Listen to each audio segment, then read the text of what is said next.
Hello technician ভাইরা, আসসালামু আলাইকুম। আশা করি টেকনিশিয়ান ভাইরা ভালো আছেন। আপনাদের তো আল্লাহর রহমতে আমি ভালো আছি। তো টেকনিশিয়ান ভাইরা, এই মুহূর্তে আমার হাতে একটি সেট আছে আইটেল কোম্পানির টাচ ফোন। ফোনটির মডেল হচ্ছে A49 আর A58 প্রো। তো এটা হচ্ছে সেটের মডেল, এই যে এটা হচ্ছে সেটের মডেল, এই যে। তো A49 আর A58 প্রো একই। তো এই সেটটি হচ্ছে FRB লক।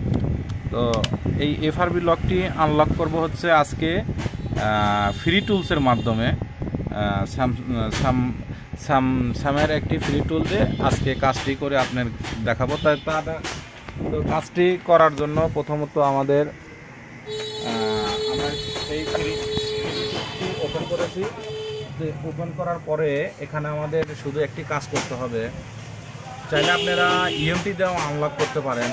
তো আমরা চলে যাব ডাইরেক্ট অ্যান্ড্রয়েডে যাওয়ার পরে FRB। তো এটাই হচ্ছে কাজ। তো এখান থেকে আমরা এই যে নিউ দিয়ে কাজ করব। তো তার আগে আমাদের কাজটি করার আগে আমাদের ADB পাওয়াইতে হবে। তো আমাদের ADB পাওয়াতে হলে ভলিউম প্লাস আর মাইনাস দুটি চাপ দিয়ে ধরে, তো এখানে প্রথম আগে ক্লিক দিতে হবে। দেওয়ার পরে 3 বাটন চাপ দিয়ে ধরে তারপর আপনারা কেবলিং করবেন। তো আশা করি, তো দেখেন এই যে আমাদের ADB পাইছে। তো আমরা এখানে ADBটা পাওয়ার দেব। দেওয়ার পরে এখানে আমাদের শুধু খালি FRB রিসেট করে দেব। তো দেখেন এই যে আমাদের ADBটা, এই যে আলহামদুলিল্লাহ, দেখেন এই যে আমাদের কাজটি হয়ে গেছে। এখানে আমাদের ডান লেখা আসবে।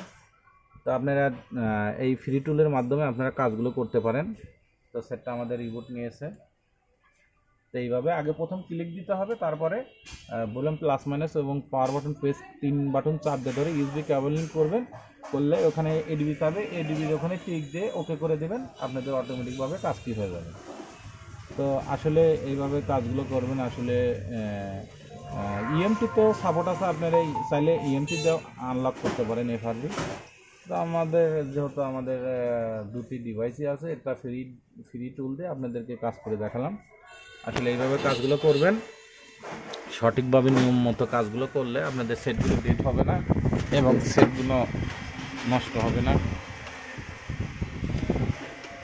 তো দেখেন আলহামদুলিল্লাহ, এই যে আমাদের সব কিছু। তো আশা করি টেকনিশিয়ান ভাইরা আমার ভিডিওটি দেখে ভালো লাগলে লাইক, কমেন্ট এবং শেয়ার করবেন, আর আমার জন্য বেশি বেশি দোয়া করবেন। আপনাদের মাঝে এর চেয়ে ভালো ভালো ভিডিও উপহার দিতে পারি। তো আজকের মতো ভিডিও এখানে শেষ। আসসালামু আলাইকুম।